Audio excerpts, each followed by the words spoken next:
Bismillahirrahmanirrahim. Assalamualaikum warahmatullahi wabarakatuh. Alhamdulillah wassalatu wassalamu ala Rasulillah wa ala alihi wa ashabihi mawala wala haula wala quwata illa billah ma ba'd. Kaum muslimin rahimani wa rahimakumullah. Kita lanjutkan pembacaan kitab Riyadhus Shalihin.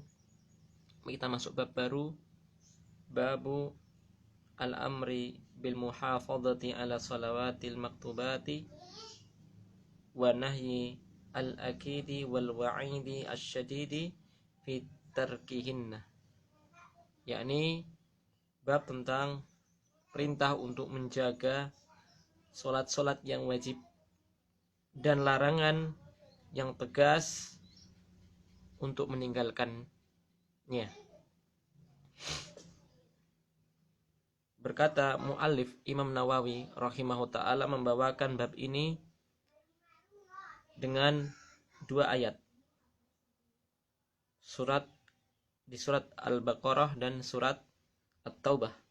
Qala Allah Ta'ala hafidhu ala salawati was salatil wusta. Jagalah kalian dari solat wajib. Ya, as-salawat di sini ialah salat wajib, was salatil wusta dan salat al-wusta. Makna salat wusta ialah salat al-mutawassit, yakni salat asar. Ialah salat asar. Karena salat asar memiliki keutamaan khusus. Makna hafidhu di sini ialah agar kita menjaga untuk melazimi, senantiasa memperhatikan salat 5 waktu. Memperhatikan waktu-waktunya, memperhatikan syarat-syaratnya, memperhatikan rukun-rukunnya, dan memperhatikan sunnah-sunnahnya. Lalu ayat yang kedua, wa qala ta'ala fa in tabu wa aqamus salata wa atuz zakata fa khallu sabilahum. Ini ada di surat At-Taubah. Lengkap ayatnya ialah Fa'idan salakhol al-ashhur al-hurum faqtulu al-musyrikin aisu wajadtumuhum wa khuduhum wahsuruhum waq'udu lahum kulla marsad fa'in tabu wa aqamus salata wa atuz zakata fakhallu sabilahum innallaha ghafurur rahim.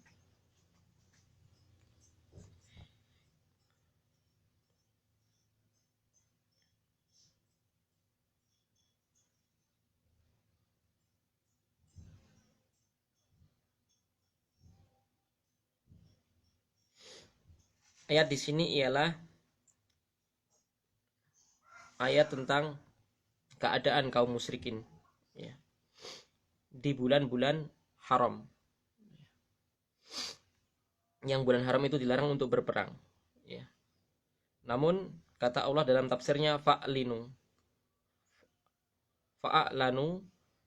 maka umumkan perang atas musuh-musuh Allah dimanapun mereka berada, dimanapun mereka dalam waktu apapun. Waqsuduhum wal hasar fi ma'aqalihim, yakni berikan jalan mereka yang sempit, persempit jalan mereka. Artinya ini perintah untuk agar mereka membayar jizyah sebagai orang kafir yang tinggal di negeri kaum muslimin. Namun apabila mereka fa'in tabu, mereka bertobat dari kemusyrikan mereka, kekafiran mereka, yakni masuk Islam,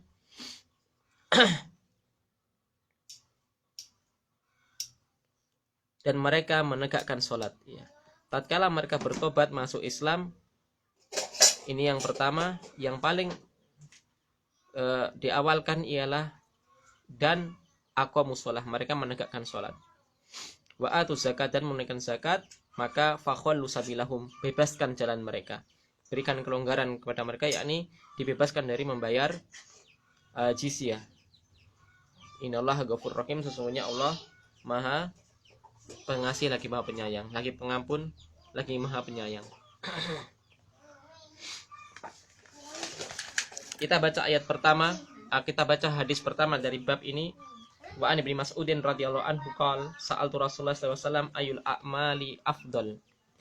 Dari sahabat Ibnu Mas'ud radhiyallahu anhu, beliau mengatakan, saya pernah bertanya, ya. Jadi Abdullah bin Mas'ud ini pernah bertanya kepada baginda Rasulullah SAW dengan suatu pertanyaan, ayul a'malil afdal, ayul a'mali afdalu, amalan apa yang paling utama, amalan apa yang paling afdal? Qala, maka Rasulullah SAW menjawab, yang pertama ialah as-salatu ala waktiha, as-salatu ala waktiha, yakni sholat di awal waktu, ya. Maka ini keutamaan seseorang yang melakukan sholat di awal waktu. Bahkan ini merupakan kata Rasul alaihissalatu wassalam, sebaik-baik amalan ialah sholat tepat waktu atau di awal waktu. Qultu summa ayun, kemudian apa lagi? Qala birrul walidain, kemudian Nabi menjawab, yakni birrul walidain, menjawab atau birrul walidain atau apa? Berbuat baik kepada kedua orang tua. Ya, terlebih kita yang masih memiliki orang tua yang keduanya masih hidup, maka perbaguslah hubungan kita kepada orang tua. Terlebih kalau orang tua itu sudah mulai bertambah usia, yang mereka bekerja tidak seperti tatkala kita masih kecil atau tatkala mereka masih muda, masih kuat. Mungkin dari sisi kekuatan tubuhnya, kesehatan, kekuatan fisik atau kondisi kesehatan sudah mulai menurun karena bertambahnya usia. Maka ini ditegaskan, dikuatkan lagi perintah kita untuk berbuat baik, berbirrul walidain kepada kedua orang tua kita. Jadi yang pertama tadi apa? Yakni untuk menjaga sholat di awal waktu atau tepat waktu. Ini merupakan kita memperbaiki hubungan kita dengan Rabbul Alamin, dengan Tuhan yang Maha Esa. Adapun yang kedua ialah kita memperbaiki hubungan dengan orang tua kita. Ya. Allah juga menggandengkan perintah tauhid dengan perintah berbuat baik pada orang tua. Wa qada rabbuka alla ta'budu illa iyyah wa bil walidaini ihsana. Ya. Dan Allah telah mewajibkan janganlah kalian menyembah kepada sesuatu apapun kecuali hanya kepada Allah, dan hendaknya kalian kepada orang tua kalian berbuat baik. Qultu summa ayun, kemudian Abdullah bin Mas'ud memberikan pertanyaan lagi, kemudian apa lagi? Amalan apa lagi yang afdal? Nabi menjawab, qala al jihad fis sabilillah, yakni berperang berjihad di jalan Allah Subhanahu wa ta'ala, yakni dalam rangka menegakkan kalimat tauhid, berperang melawan orang-orang kafir harbi, ya. Orang-orang kafir yang memerangi kaum muslimin. Hadis muttafaqun alaih. Dari hadis ini memberikan petunjuk kepada kita keutamaan Abdullah bin Mas'ud. Ya, Abdullah bin Mas'ud, beliau bertanya dengan pertanyaan yang berkualitas, ya, yakni tentang agama. Pertanyaan yang berkualitas ialah pertanyaan tentang agama. Dia tidak hanya sekedar bertanya kepada perkara yang biasa, tapi perkara yang luar biasa, yakni amalan apa yang paling dicintai oleh Allah, amalan apa yang paling afdal. Ini tentu tidak sembarang orang yang akan bertanya dengan pertanyaan secerdas ini.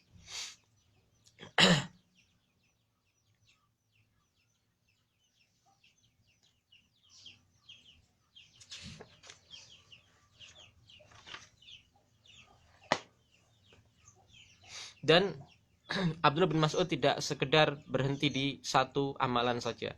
Setelah diberitahu amalan yang utama, sholat di awal waktu, maka beliau masih bertanya apa lagi, ya, seperti itu, yakni menunjukkan kehausan, ya, ketamakan seorang penuntut ilmu akan ilmu, ya. Jadi jangan seorang itu tidak boleh zuhud dalam perkara kebaikan, harus senantiasa tamak dalam hal kebaikan, terkhusus ilmu agama. Kalau zuhud dalam permasalahan dunia bagus ya. Tapi kalau zuhud terhadap kebaikan, zuhud terhadap ilmu agama, ini tercela.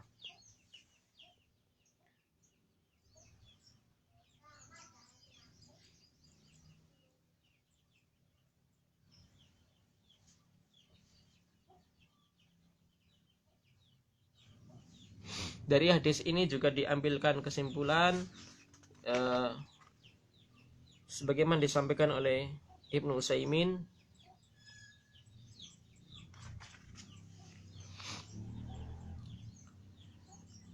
wajibnya yakni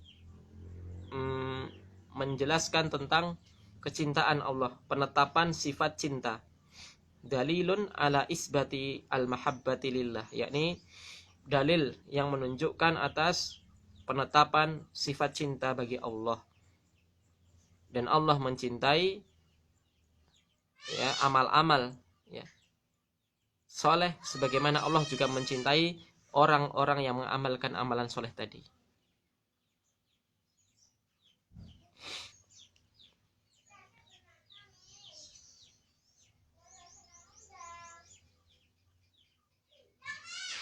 Dan dari hadis tadi amalan soleh itu keafdoliannya bertingkat-tingkat.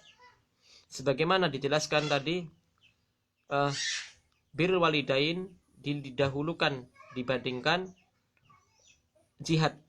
Karena apa? Karena birrul walidain itu lebih utama daripada jihad. Ini sesuatu yang kita kadang tidak menyadari. Betapa besar haknya orang tua kita atas kita. Kalau mungkin kita dimintai tolong sama orang tua, ya, kita kadang menganggap remeh, kadang menunda-nunda. Ya, ini sebagai peringatan kepada kita. Padahal apa? Padahal ini pahalanya lebih besar daripada berjihad, berperang di jalan Allah. Ya.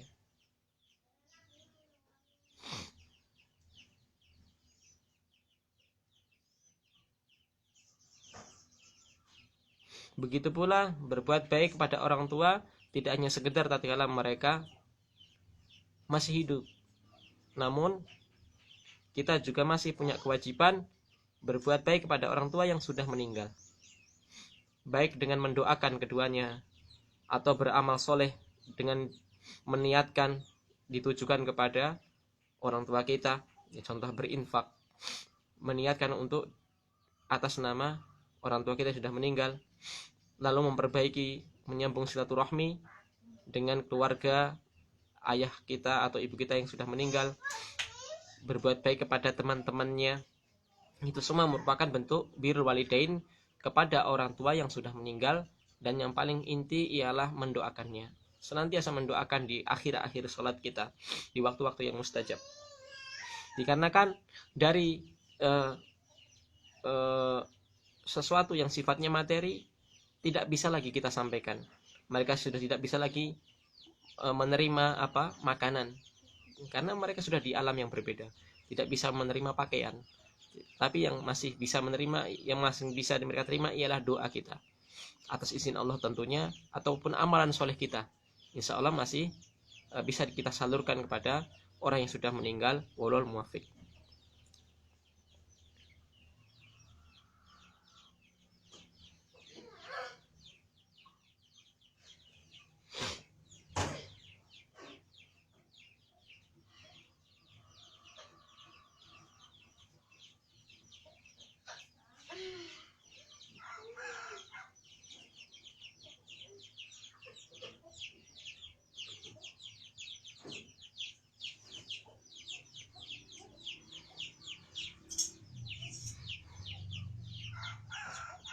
Sebagaimana dulu ada seorang sahabat, tatkala ia ingin beranjak untuk berangkat di medan jihad, maka Rasulullah SAW bertanya kepada seorang pemuda tadi, apakah kamu masih memiliki kedua orang tua? Maka seorang pemuda tadi menjawab iya.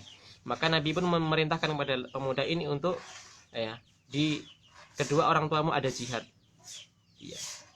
Rasulullah SAW memerintahkan pemuda tadi untuk tidak berangkat berjihad, namun memerintahkan kepada pemuda tadi untuk berbuat baik kembali kepada bapak ibunya di rumah untuk birrul walidain.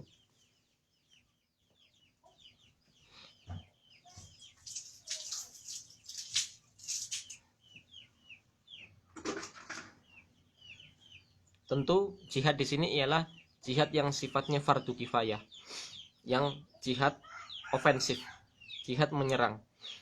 Ya, tatkala diperintahkan oleh pemerintah yang sah, waliul amr, imam yang sah. Namun apabila jihad defensif, tatkala negeri kita diserang oleh seumpama negara asing yang kafir, maka hukumnya fardu ain tanpa terkecuali, dan jihad didahulukan daripada birrul walidain. Ya, wallahu alam, ini penjelasan dari Syekh Muhammad bin Shalih Al-Utsaimin.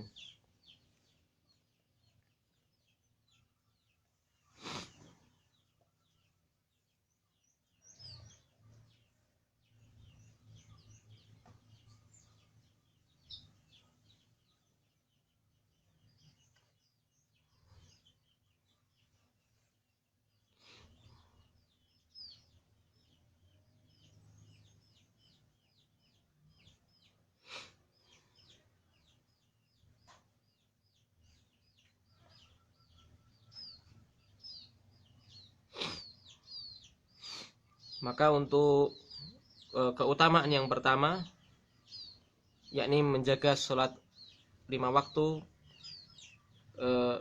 memperhatikan as-sholat ala waktiha, yakni sholat di awal waktu. Ini insya Allah kita dipermudah di zaman ini, di mana kita bisa melihat di jadwal, ya, jadwal sholat abadi. Bahkan sekarang ya dipermudah, walillahil hamd, di HP-HP kita, di HP Android itu bisa dipasang apa? Reminder. Bisa dipasang aplikasi pengingat waktu sholat. Maka tatkala kita ada pengingat berupa aplikasi ataupun yang selainnya yang bisa dipergunakan untuk mengingatkan kita tatkala waktu sholat hampir masuk atau masuk, maka hendaknya kita meninggalkan segala aktivitas kita yang sifatnya tentu kita utamakan sholat, karena sholat merupakan panggilan dari Allah Subhanahu wa taala kepada kita. Ya, kecuali kalau kita dalam kondisi darurat, atau kita yang seperti kita yang bekerja di rumah sakit, kalau kita sedang menangani pasien yang kondisi darurat, maka kita dahulukan sesuatu yang lebih darurat, ya, yakni menangani pasien. Tapi kalau kita hanya bekerja mungkin sebagai petani atau pedagang, mungkin bisa ditutup dulu tokonya, bisa dihentikan dulu aktivitas kita, sehingga kita bisa melaksanakan amalan ibadah yang paling Allah cintai, yakni as-salatu ala waktiha. Kita baca hadis berikutnya. Wa an Ibnu Umar radhiyallahu anhu qala Rasulullah SAW buniyal islamu ala khamsin. Ya. Dari Abdullah bin radhiyallahu anhu, beliau mengatakan Rasulullah SAW pernah bersabda, agama Islam dibangun di atas 5 perkara. Yang pertama ialah syahadati an la ilaha illallah, persaksian bahwasanya tidak ada ilah, Tuhan yang berhak disembah kecuali hanya Allah saja. Wa anna Muhammadan, dan sesungguhnya Muhammad adalah Rasul.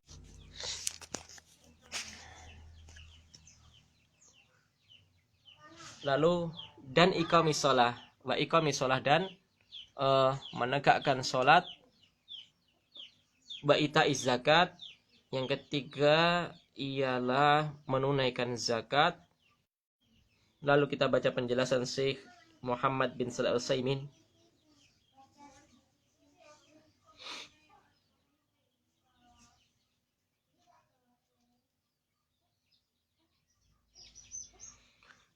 Berkata Syekh Muhammad bin Shalih Al-Utsaimin, hakada, demikianlah rawahu Ibnu Umar, sebagaimana diriwayatkan oleh Ibnu Umar radhiyallahu anhuma dalam lafaz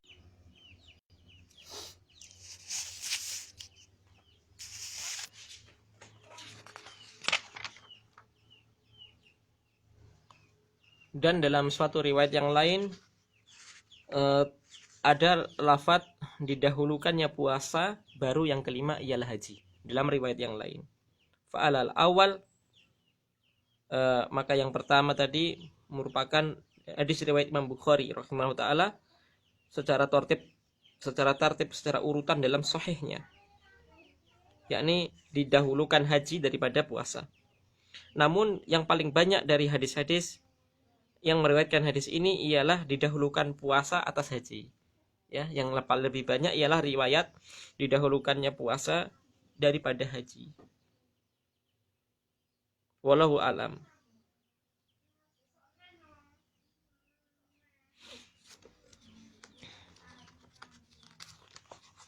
Kata Syekh Ibnu Utsaimin di akhir syarahnya, fahadhihi hiya arkanul Islam, maka inilah yang disebut dengan rukun Islam.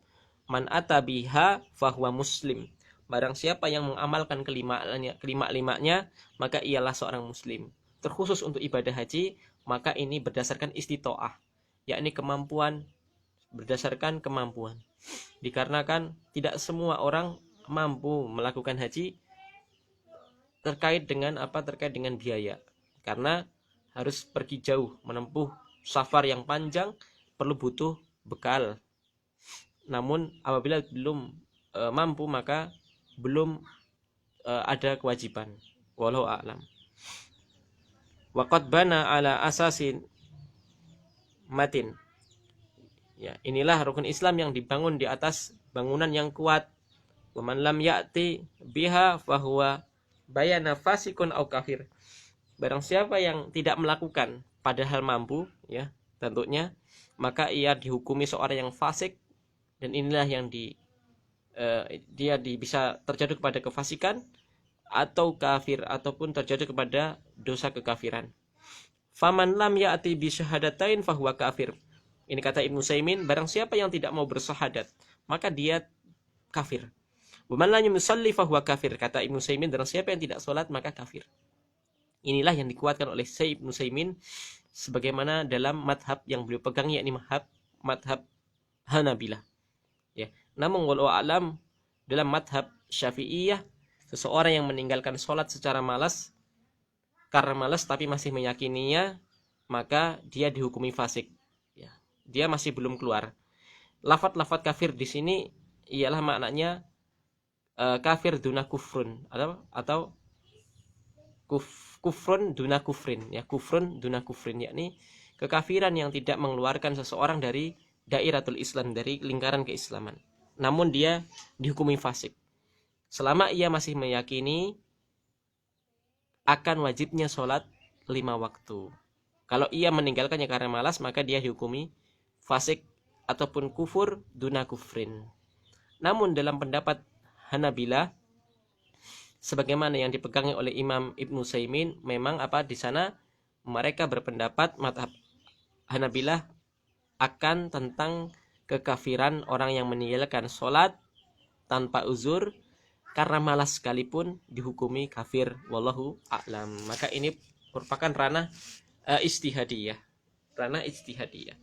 Ya, namun tentu perkara ataukah fasik atau kata kafir sama-sama sesuatu yang membahayakan keimanan seseorang. Maka harus perhatian. Waman mana az-zakah. Barang siapa yang mencegah atau menghalangi hartanya untuk ditunaikan zakat, maka ia seorang yang fasik. Waman lam, selama masih meyakini, ya, masih meyakini. Waman lam yahud, waman lam yahud fahuwa fasik. Barang siapa yang mampu untuk haji namun tidak berhaji, maka ia fasik.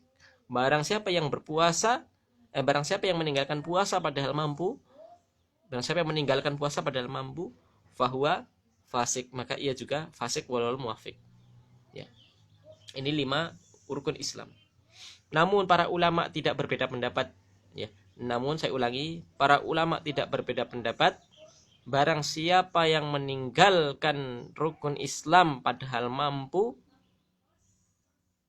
namun ia tidak meyakini akan wajibnya, maka para ulama 4 madhab, bahkan ijma' kaum muslimin, dia dihukumi fasik karena dia tidak menganggap akan wajibnya rukun Islam tadi. Ya, maka ini bisa menyebabkan kekufuran. Bahkan kalaupun ia mengamalkan sholat, ia mengamalkan puasa, mengamalkan haji, namun dia tatkala mengamalkannya, ia meyakini ini bukan sesuatu yang wajib, maka ia juga tetap terjatuh kepada kekafiran. Wallahu a'lam.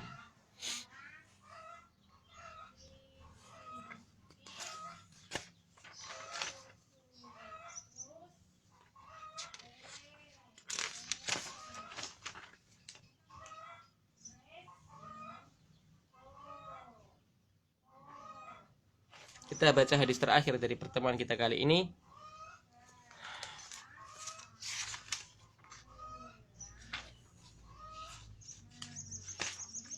Wa anhu, yakni dari Ibnu Umar pula.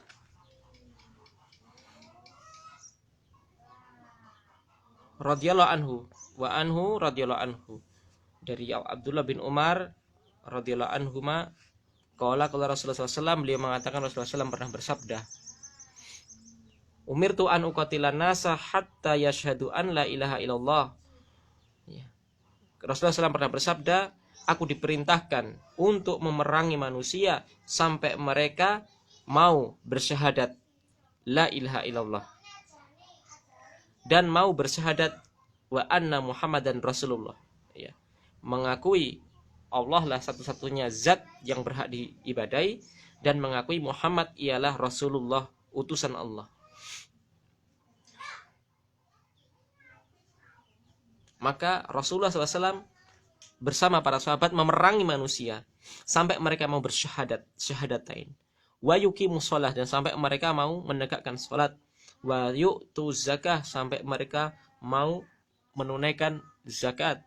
Fa idza fa'alu dzalik, apabila mereka mengamalkan syahadat, salat, zakat yang tadi, as-saumu minni dima'ahum wa amwalahum, maka terjaga, ya, terjaga, terlindungi dari mereka, yakni dariku, dari Rasulullah SAW dan para sahabatnya, terjaga dima'ahum, darah-darah mereka dan harta-harta mereka tidak boleh diperangi, tidak boleh diambil sebagai jizyah, karena mereka muslim, mereka menjadi muslim tatkala sudah bersyahadat, salat maupun zakat.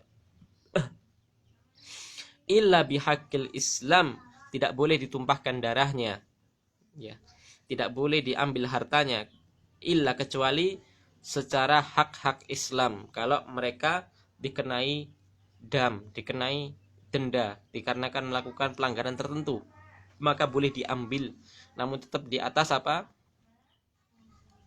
Di atas hak-hak Islam. Tidak boleh diambil secara serta-merta karena mereka hakikatnya sudah Islam, ya. Nanti dijelaskan pula dalam hadis yang lain, ya. Seseorang yang boleh ditumpahkan darahnya ialah orang yang membunuh orang, maka harus dibunuh ganti. Atau orang yang zina dalam keadaan dia pernah menikah, ya. Atau orang yang murtad, maka dia juga dibunuh. Yang membunuhnya ialah pemerintah yang sah, pemerintah yang sah. Wa hisabuhum 'ala Allah, dan hisabnya kita serahkan kepada Allah Ta'ala. Apakah mereka bersyahadat, sholat, zakat ini di atas, benar-benar di atas keimanan, ataukah hanya di atas kemunafikan, maka hisabnya, maka kita serahkan kepada Allah Ta'ala, ya. Ya, kita menghukumi secara zahirnya, adapun dalam hati, wallahu a'lam, kita serahkan kepada Allah Ta'ala, ya. Kita tidak boleh suudzon kepada orang yang sudah masuk Islam atau mu'alaf. Apakah mereka mu'alafnya karena dunia, karena kenifakan, kita tidak tahu, perkara batin. Inilah yang mungkin ini bisa kita sampaikan pada kesempatan kali ini. Semoga bermanfaat.